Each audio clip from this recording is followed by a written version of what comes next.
샬롬. 오늘도 하나님 앞에 무릎 꿇은 여러분들을 축복합니다. 기도하겠습니다.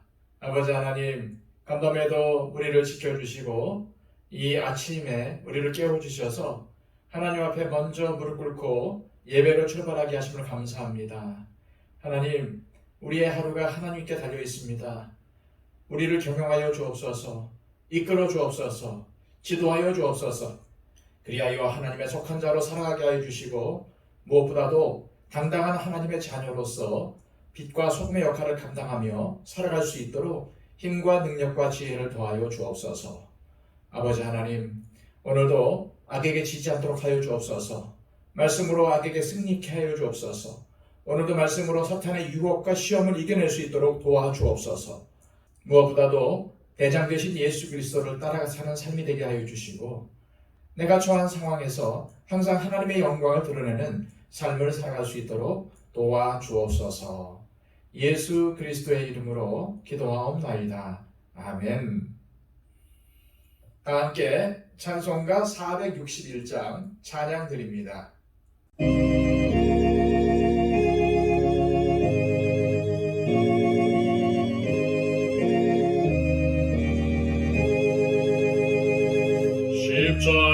십자가를 질 수 있나 주가 물어보실 때 죽기까지 따르우리 성도 대답하였다.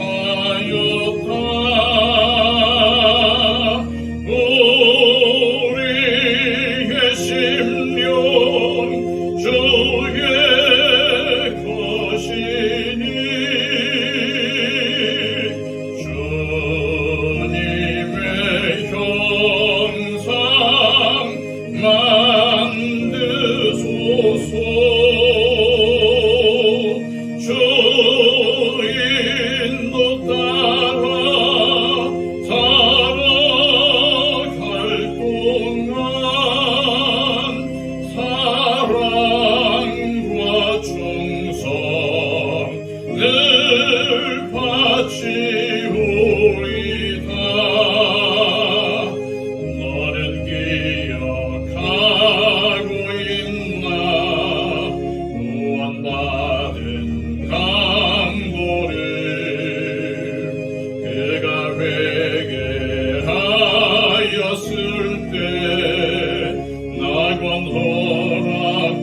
이런 일 다 할 수 있나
우리에게 주시는 하나님의 귀한 말씀은 구약성경 룻기 4장 1절에서 6절까지의 말씀입니다.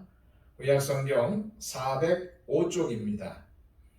보아스가 성문으로 올라가서 거기 앉아 있더니 마침 보아스가 말하던 기업 물을 자가 지나가는지라. 보아스가 그에게 이르되 아무개여 이리로 와서 앉으라 하니 그가 와서 앉으매 보아스가 그 성읍 장로 10명을 청하여 이르되 당신들은 여기 앉으라 하니 그들이 앉으매 보아스가 그 기업 물을 자에게 이르되 모압 지방에서 돌아온 나오미가 우리 형제 엘리멜렉의 소유지를 팔려 함으로 내가 여기 앉은 이들과 내 백성의 장로들 앞에서 그것을 사라고 네게 말하여 알게 하려 하였노라. 만일 네가 물으려면 물으려니와 만일 네가 물으지 아니하려거든 내게 고하여 알게 하라. 네 다음 나요 그 외에는 물을 자가 없느니라 하니 그가 이르되 내가 물으리라 하는지라. 보아스가 이르되 네가 나오미의 손에서 그 밭을 사는 날에 곧 죽은 자의 아내 모압 여인 룻에게서 사서 그 죽은 자의 기업을 그의 이름으로 세워야 할지니라 하니 그 기업 물을 자가 이르되 나는 내 기업에 손해가 있을까 하여 나를 위하여 물으지 못하노니 내가 물을 것을 네가 물으라. 나는 물으지 못하겠노라 하는지라. 아멘. 인간에 대한 수많은 정의가 있지만 인간은 사회적 동물이라는 정의는 진리라고 생각이 됩니다. 왜냐하면 인간은 홀로 살 수 없으며 함께 공동체를 이루며 살아야 인간다운 삶을 살 수 있기 때문입니다. 그래서 하나님께서도 아담에게 하와라는 배필을 주셔서 한 가정을 이루게 하신 것이 아닙니까?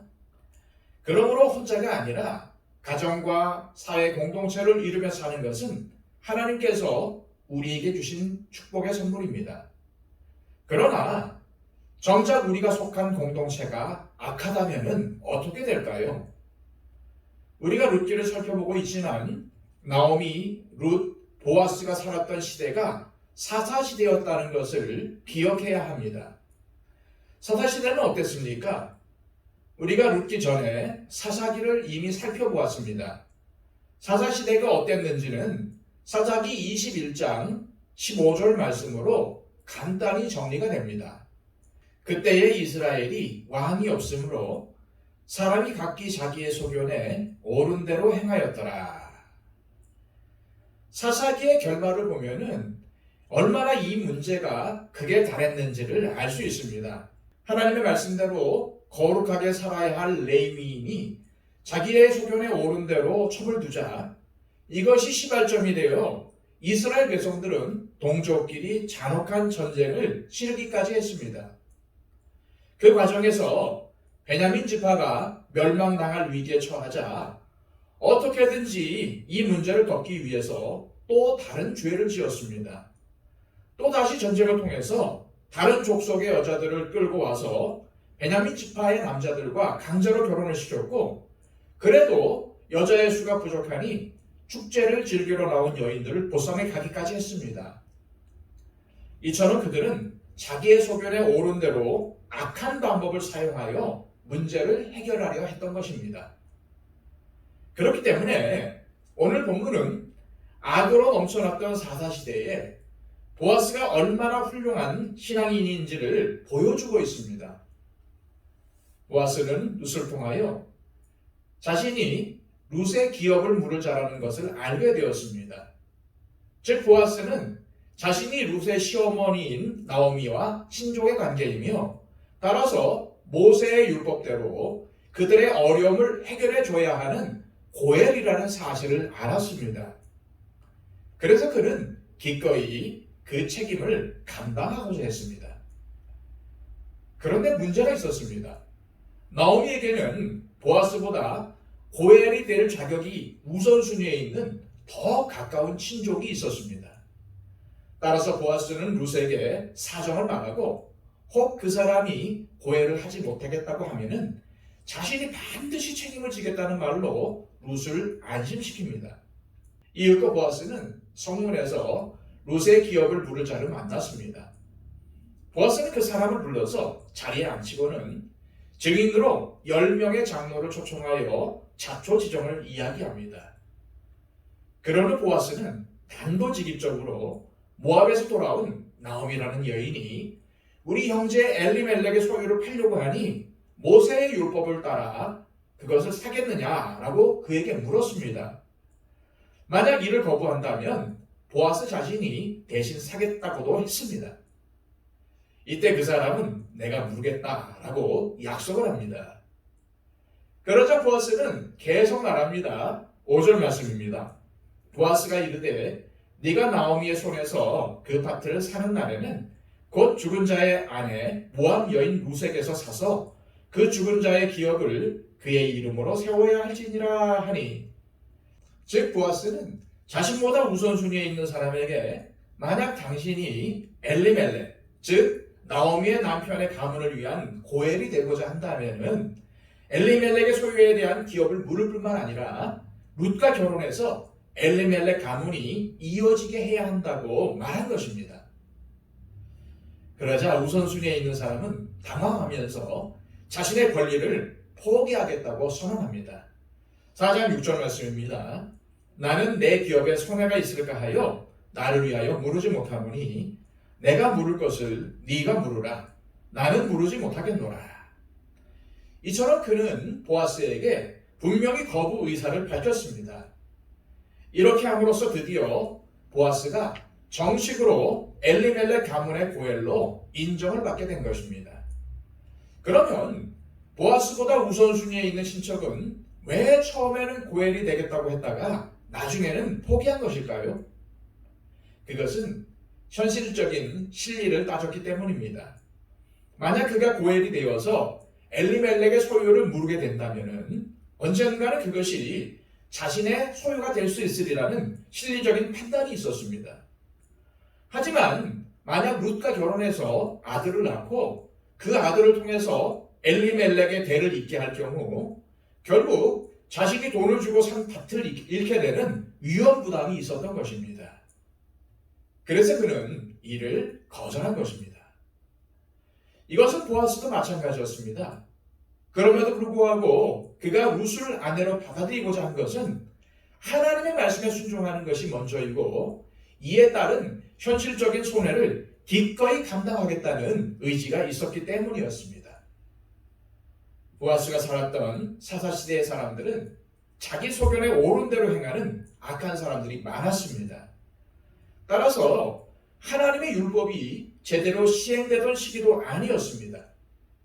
분명 모세의 율법에 고엘 제도가 있기는 했지만은 자신이 못하겠다고 하면은 그만이었습니다. 다시 말해 보아스가 룻에게 고엘, 즉 기업을 물을 자가 된다고 해서 보아스가 반드시 이를 지켜야 할 의무는 없었다는 것입니다. 하지만 그는 그 의무를 성실히 수행하겠다고 약속을 했고 그 약속을 끝까지 지킨 것입니다. 보아스는 현실적인 실리를 따지지 않았습니다. 다만 하나님의 법에 충실하고자 했습니다. 그리고 자신이 받은 하나님의 은혜를 룻과 같은 이웃들과 나누었습니다. 우리들도 그래야 합니다. 특히 교회는 끊임없이 하나님께 받은 은혜를 나누어야 합니다. 동시에 하나님의 법에 순종해야 합니다. 특히 하나님의 법의 토대 위에 세워진 교회의 원칙과 질서를 존중해야 합니다. 그래서 보아스와 같은 사람이 교회에 많을수록 그 교회는 희망이 있는 것입니다.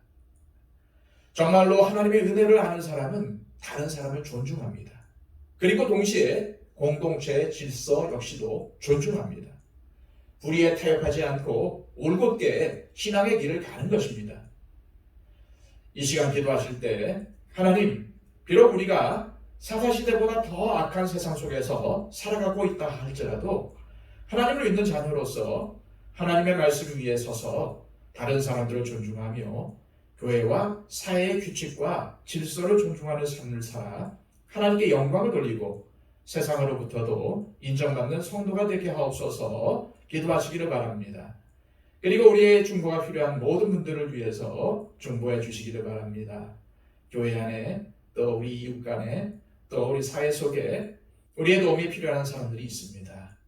우리가 그들을 다 도울 수는 없지만 하나님 앞에 중보함으로써 하나님께서 그들 가운데 역사하시도록 우리는 기도를 게을리 하지 말아야 하겠습니다. 그리고 또 이 나라 이민족을 위해서 기도해 주시고요. 또 우리 더처치를 위해서, 한국교회를 위해서, 온 세계 가운데 복음을 전파하는 선교사님들을 위해서 중보해 주시기를 바랍니다. 다 함께 기도하겠습니다.